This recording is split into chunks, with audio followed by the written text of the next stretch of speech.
We got a fresh rumor hot off the presses this morning, and is Myles Garrett available again? And could the Bears be interested?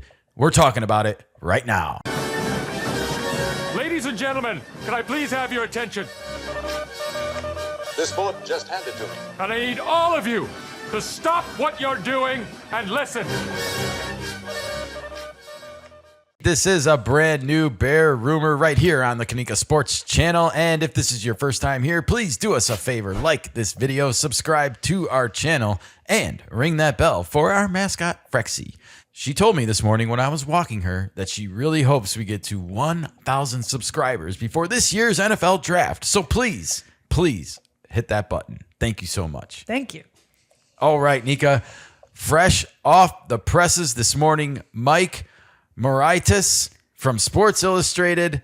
Chicago Bears dream trade scenario gets new life with latest Browns buzz. The subheadline reads, the Chicago Bears' hopes of trading for Myles Garrett were shot down recently, but one NFL executive isn't convinced Garrett is off limits. Ooh. Okay. Let's get into this. It has been a roller coaster year plus for Cleveland Browns superstar edge rusher Myles Garrett. Garrett went from requesting a trade last year to getting a huge extension to keep him in Cleveland to now being the center of trade speculation once again this offseason. Well, tell us more. Yeah. Garrett is the subject of trade buzz once again after the Browns recently modified his contract, which not only gave the team flexibility with the cap, but made it easier to trade him also. That likely at least caught the attention of potential suitors, and we would suggest the Chicago Bears as one of those teams because of their existing need along the edge. The Bears. The Bears. All right, well, let the rumor game begin. New Myles Garrett trade buzz. Browns general manager Andrew Berry said the Browns do not have any interest in trading Garrett, and the NFL Network's Mike Garofalo reported the same. Despite that, one NFL executive who spoke to the Athletic's Mike Sando still believes the contract adjustment is a sign the Browns are planning to trade the 7-time Pro Bowler. Ooh, he sounds too old. Quote, the report of the option bonus date moving later for Myles Garrett makes me think Cleveland is planning on trading him, Sando was told by the unnamed NFL executive. Ooh, we got unnamed sources here, Nika. Our favorite. Must be true then. Must be true. It is definitely not crazy to think that way. After all, Garrett has wanted out before, and if the Browns don't improve fast, the superstar edge rusher could ask for a trade once again.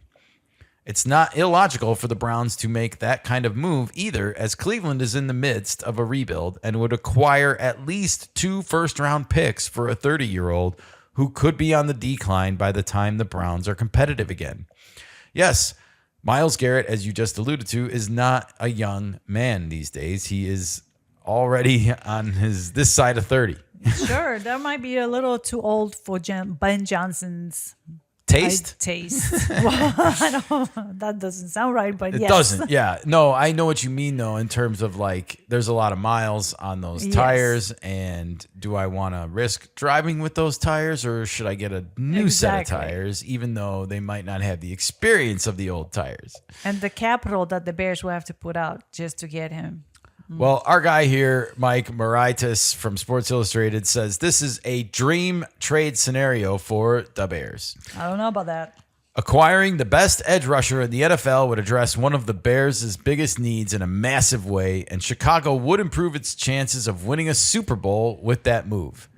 Because the Bears are in win-now mode with a solid roster, they could afford to drop the 2 first-round picks, one in 2026, another in 2027, needed, plus any other pick necessary. That's a lot. The potential roadblock is the finances because the Bears are just barely under the cap right now.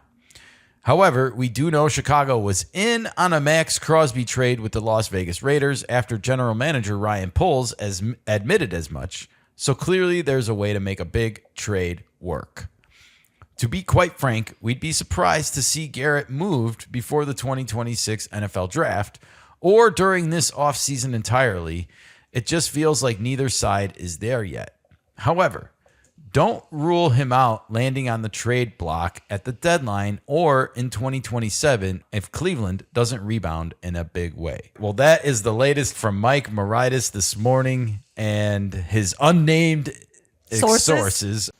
So you're telling me there's a chance? Yeah! Actually, that's Mike Sando's unnamed sources from The Athletic, and that is the New York Times owned Athletic. I should remind everyone, the New York Times never met a finer institution that quoted unnamed sources. Am I right? They are the king of unnamed sources, and now they're spreading it right into The Athletic and springing these kinds of stories into existence. Terrible. Well, either way, this is kind of interesting to hear that at least one executive thinks that they did make this money move with Myles Garrett so that it makes it easier to move his contract.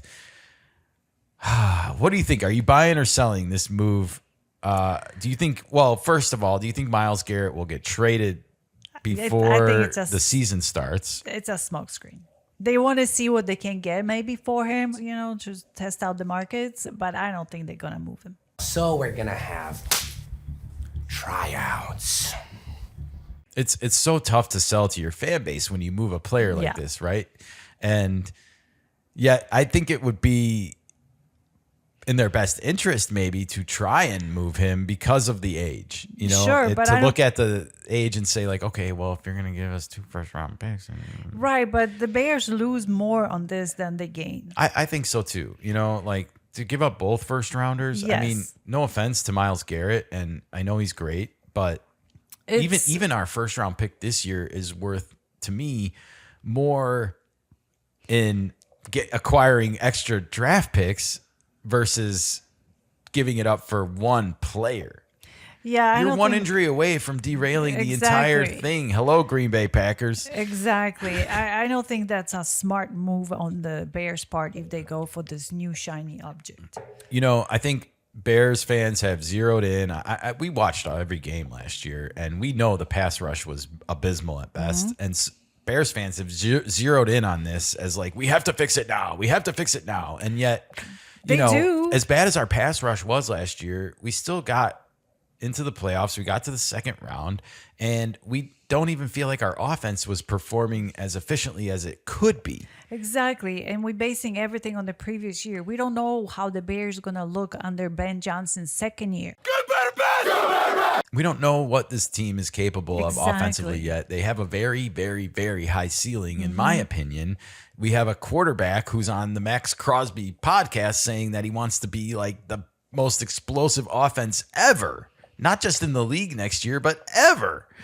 That's a lot of points per game. Yeah. And if the Bears score those kinds of points next year, even a little bit under that, they're still going to be having a huge winning record. They're still going to be a playoff team, and that's an undisputable fact. Yeah, I think the Bears are better off holding on to their picks and finding players in the draft versus giving up the picks for somebody that is already older and it might not necessarily fit to the younger, faster mindset or philosophy that the Bears have for next season. 100%. And as much as I believe that the Bears are going to get better offensively this year, you never know what's going to happen. They do have a tough schedule, and they could take a step backwards.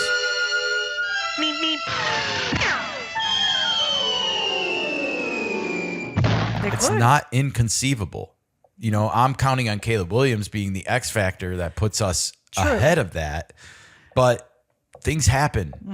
And if the Bears somehow do digress, that means that their pick next year is going to be worth more than a 25 this year. Exactly. It's going to be, God forbid it was in the top 10 again. Then you're giving away a top 10 draft pick at a time when you probably need it. Yes. So I don't like this trade idea / move. I didn't necessarily love the Max Crosby trade move because of the same reasons, and he's 28. I know he's younger, but at the same time, there was so much hype around it that everybody got on board with Max Crosby.